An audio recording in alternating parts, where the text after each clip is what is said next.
ابو سعید خدری رضی اللہ عنہ نے بیان کیا کہ نبی کریم صلی اللہ علیہ وسلم رمضان کے دوسرے عشرے میں اعتکاف کیا کرتے تھے۔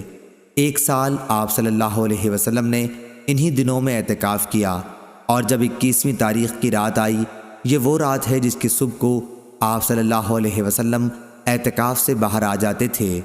آپ صلی اللہ علیہ وسلم نے فرمایا کہ جس نے میرے ساتھ اعتکاف کیا ہو وہ اب آخری عشرے میں بھی اعتکاف کرے۔ مجھے یہ رات خواب میں دکھائی گئی لیکن پھر بھلا دی گئی۔ میں نے یہ بھی دیکھا کہ اسی کی صبح کو میں کیچڑ میں سجدہ کر رہا ہوں، اس لیے تم لوگ اسے آخری عشرے کی ہر طاق رات میں تلاش کرو۔